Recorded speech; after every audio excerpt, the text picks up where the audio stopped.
The flak bursts clawed at Lieutenant Tom Oliver's B-24 Liberator, sending it lurching violently as shrapnel tore into its airframe. Engines 3 and 4 had already blown to pieces over Campina, Romania, and now Engine 2 was a roaring inferno. A single engine couldn't carry them home. There was only one thing left to do. The cockpit filled with Oliver's urgent voice over the intercom. Quote, "Bail out, bail out." He punched the alarm and cast one last glance at the puttering engine. The flames engulfed the wing. Behind him, Navigator John Thibodeau hesitated to jump. Oliver waved him off. There was no time for hesitation. The Liberator spiraled earthward. As the pilot, Oliver was the last one to jump. He flung himself into the void, tumbling through the air as the bomber exploded in the distance. The ground came fast, too fast, and then suddenly he was there, sprawling over a picnic table. A Serb family stared, frozen in the middle of their meal. Moments later, two armed men on horseback appeared, their gestures leaving no room for negotiation. They motioned him onto a horse. As he was whisked deep into enemy territory, an extraordinary operation was set in motion to bring him and 500 other men home. In 1944, the oil campaign was in full fury, an Allied attempt to strangle Nazi Germany by obliterating its petroleum supplies. Ploesti, Romania, was the keystone of Hitler's war machine, producing a staggering 35% of Germany's oil. By August, the ceaseless bombing had reduced the area to mostly ruins. Yet, victory came at a harrowing cost. 350 Allied bombers lost, their crews either fallen, captured, or missing in action. The nightmare had just begun for those who bailed out over eastern Serbia.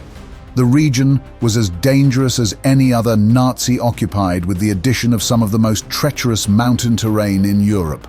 Nevertheless, the stranded aviators found an unlikely ally even in this inhospitable landscape.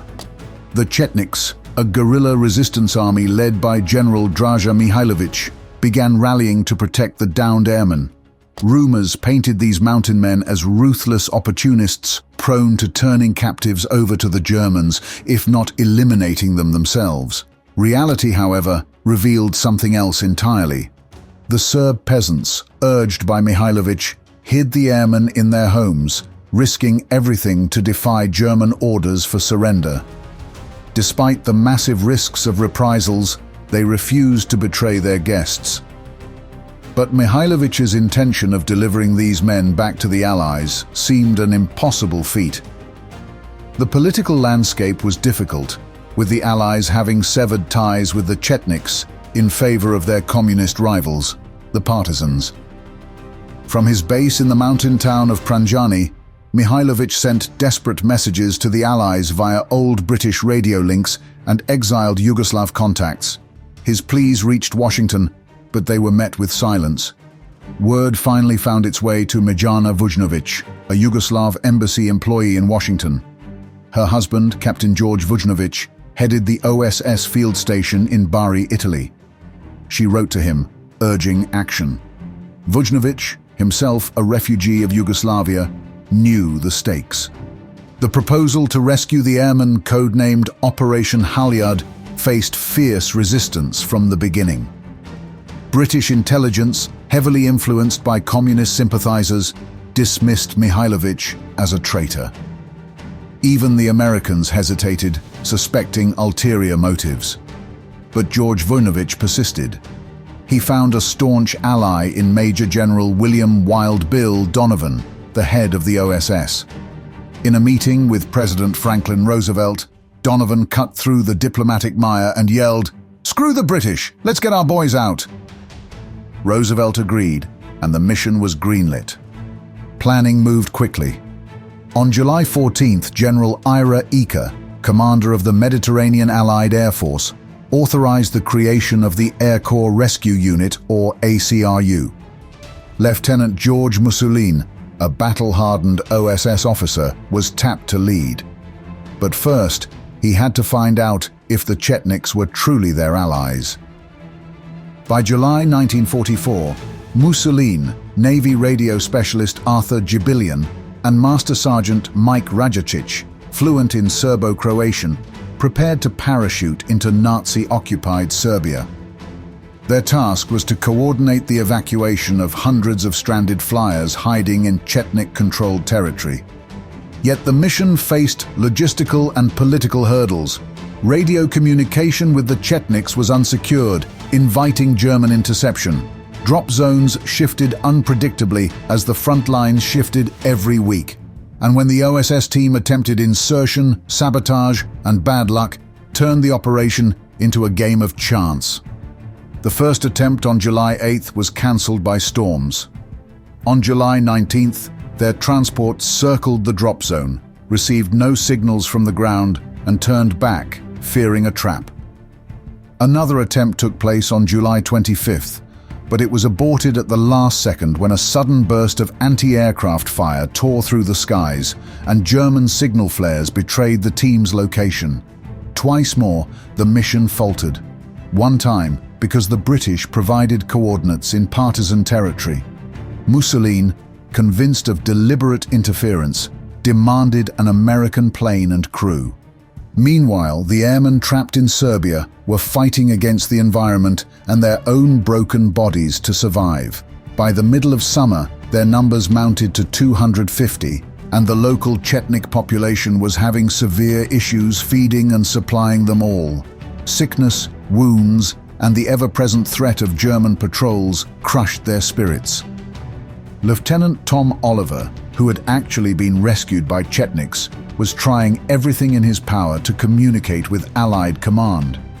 He and other downed pilots were in hiding in the treacherous and mountainous regions of Serbia, but as German patrols became more aggressive, not even Chetnik support could keep them safe. Desperate, Oliver salvaged a radio from a wrecked bomber to send an SOS to Italy. The problem was that he had no way to prevent the message from being intercepted by German intelligence. Thus, he encoded a cryptic message, weaving personal details, unit identifiers, and coordinates that could only be interpreted by someone who knew him personally. It was a bold gamble, but after tense days of silence, the Air Force responded. Rescue was coming. 6 failed attempts later, on August 2nd, the Halyard team finally landed under the cover of darkness. Cheers erupted as the airmen saw the white star insignia of a US plane. Mussolini's team, 2 miles off course, approached on foot, heralded by jubilant Chetniks. Lieutenant Richard Fellman was met with a friendly handshake and felt a glimmer of hope when he heard, "I'm Lieutenant George Mussolini." Dawn revealed the magnitude of their challenge. The scattered airmen, many barefoot and clad in ragged peasant clothes, bore the marks of months in hiding, long hair, beards, and the weary faces of survival. 26 were injured, prompting Mussolini to establish a makeshift hospital with limited supplies. They were surrounded by 4,500 German troops stationed 12 miles south, Luftwaffe airfields nearby, and other garrisons close enough to launch swift reprisals. The Chetniks, led by Captain Zvonko Vučković, had erected roadblocks and defensive perimeters around Pranjani. Now, Mussolini's team faced the Herculean task of preparing the primitive mountain airstrip for evacuation. The airstrip at Pranjani was a rough-hewn scar on the mountainside, and it was far removed from any modern-day airfield. At just 1,800 feet, it offered no margin for error, which was too short for the C-47 transport planes to land safely. Extending the strip was the Halyard team's most pressing task. Mussolini rallied the 250 stranded airmen, 300 Serbian villagers, and Chetnik soldiers for a monumental effort. With only basic tools, ox carts, and their bare hands, they felled trees, hauled rocks, and tamped the earth into a usable runway. For days, they worked tirelessly, darting into the surrounding woods whenever German planes buzzed overhead. The airstrip slowly took shape. By August 8th, the transformation was complete, and Jubilian sent the long-awaited signal the evacuation could begin. But just hours before the first planes were due, disaster struck. At 6 p.m. on August 9th, 3 German aircraft, including a Red Cross-marked Ju-52, buzzed the airfield. The Halyard team braced for an attack, certain their operation had been compromised. The men mobilized and manned the meager defenses they had prepared in such a case. Yet, an urgent phone call to a Chetnik informant in nearby Gorny Milanovac brought relief. There was no unusual German activity. The plane had somehow missed the airfield activity. That night, under the cloak of darkness, the first 72 airmen gathered nervously at the airstrip. Only the sick and wounded would leave on the initial flight, as each plane could carry just 12 passengers due to weight restrictions. The Air Force had stripped the C-47s of all unnecessary equipment, even limiting fuel to half tanks for the journey. At 11 p.m., the first transport planes arrived. Jubilian, armed with an Aldis lantern, flashed the prearranged signal, red, red, red, and the lead C-47 answered in kind. Mussolini shouted, "We're on, boys!" The makeshift airstrip sprang to life with green flares and hay bales, guiding the planes to a perilous landing. The first pilot misjudged the runway, overshooting it entirely. Forced to circle back, he landed on his second attempt, crashing into nearby trees. 3 more planes followed, one clipping a haystack in the process, but managing to stay intact. Aboard these planes were Captain Jack Mitrani, 2 medics, and OSS Lieutenant Nick Lalich, who replaced Mussolini as the on-ground commander. The departing airmen said their heartfelt farewells to their Serb rescuers. As the planes prepared for takeoff, the airmen performed one final gesture of gratitude. Unlacing their boots, they tossed them out the open doors. The boots were priceless treasures for the villagers, who often had little more than thin slippers. The following morning, the evacuation resumed in daylight, with 6 more C-47s arriving under heavy escort from P-51 Mustangs and P-38 Lightnings. The fighters escorted the C-47, and after they landed, they attacked near German garrisons and airfields, creating chaos and keeping the enemy at bay. Villagers surrounded each plane, showering them with flowers and cheers as Mussolini worked frantically to load the airmen and maintain order. Adding to their difficulties, a P-51 Mustang became stuck in the mud, requiring an impromptu rescue by almost 100 Serb workers. By the end of the first 24 hours, 289 Allied airmen had been flown to safety, among them Americans, French, Italians, Yugoslavs, and Russians. As the last plane disappeared over the mountains, the Halyard team and the Chetniks withdrew into hiding. Throughout August, the team continued its mission. Regular air supply drops replenished their resources, and by month's end, another 60 airmen were evacuated during nighttime flights on August 26th and 27th. However, the political repercussions of the operation soon complicated the situation. On August 10th, Mussolini had approved the evacuation of 2 wounded Chetnik soldiers to Bari. When the local partisan forces in Italy recognized the men as Chetniks, Mussolini's superiors immediately took him off the operation. Despite resistance, Mussolini left Serbia on August 27th, leaving Lalich to oversee what remained of the mission. Despite losing their leader to the political machine, the Halyard team's efforts were a remarkable success. The Chetniks were awarded a shipment of over 1.5 tons of medical supplies from the Americans, a rare admission of their service despite the official Allies' strained relations with Mihailovich's forces.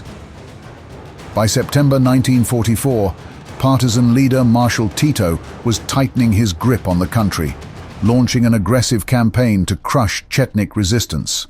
Mihailovich's forces, already battered by desertion, a lack of resources and the loss of Allied support, were forced to abandon Pranjani on September 10th as Tito's forces closed in. The Halyard team, caught in the upheaval, joined the Chetnik retreat, turning the evacuation effort into a dangerous roving mission. From Pranjani, the group moved north over the Suvabor Mountains to Mionis, then to Kokeljeva, where a new airstrip was hastily prepared. Improvised airlifts continued as the team shifted across Serbia and into Bosnia, using whatever flat spaces they could find. The Halyard team continued to evacuate Allied men even in the shadow of actual combat. 2 C-47s evacuated 24 airmen from Kokeljeva on September 17th, as Chetnik and partisan units clashed just a couple of miles away. The group's trek took them across the Drina River and into the Trebava Mountains, where they set up another airstrip at Boljanik. From there, they pushed further south past Sarajevo to Okruglic, gathering more Allied airmen along the way. Despite dwindling numbers of new arrivals, the team persisted until November, when it became clear the mission was nearing its end. Only 25 airmen remained in country, 16 at Okruglic and 9 awaiting evacuation at Boljanik. The OSS instructed Lalic to prepare for the final airlift. Mihailovic, the Chetnik leader, whose situation had grown increasingly desperate as the partisans closed the vice around his dwindling forces, was offered evacuation by the OSS during one of Lalic's final meetings. He responded, "I was born here on this soil. I will stay with my people on this soil, and I will be buried in this soil." The Chetnik leader had hoped for Allied intervention in his war against the partisans, not for a ticket out of his beloved land. On December 11th, as snow blanketed Okruglic, Mihailovic bid farewell to the remaining airmen with a solemn ceremony. He presented gifts to Lalic and Vujnovic, including his personal insignia patch, which read, "Samo sloga Srbina spasava," "Only unity saves the Serbs." In return, Lalic offered his American carbine. With a Chetnik escort, the final group of airmen embarked on a grueling 150-mile journey to Boljanik. On December 27th, the last evacuation flight departed, marking the end of Operation Halyard. Before leaving, Vujnovic orchestrated one final act of generosity, delivering 600 pairs of boots to the impoverished Serb villagers, an unauthorized requisition from the British. In total, Halyard had successfully airlifted 512 Allied airmen without the loss of a single life. It was an extraordinary accomplishment and a demonstration of incredible teamwork by the OSS, the Chetniks, the Serbian civilians, and the American pilots who never stopped fighting to get home. As the war neared its conclusion, Yugoslavia descended further into chaos. By early 1945, Mihailovic's Chetnik army was crushed, and the partisans, now bolstered by Soviet forces, dominated the battlefield. Mihailovic was captured on March 13, 1946, and brought before a Tito-controlled court on charges of war crimes. Despite efforts by former Halyard participants to clear his name, he was convicted and executed on June 17, 1946. His grave was left unmarked. President Truman honored Mihailovic's memory in 1948 by conferring the Legion of Merit Award, explicitly recognizing the Serbian leader's protection of downed Allied airmen. The honor, recommended by General Dwight D. Eisenhower, remained classified for 2 decades to avoid straining US-Yugoslav relations.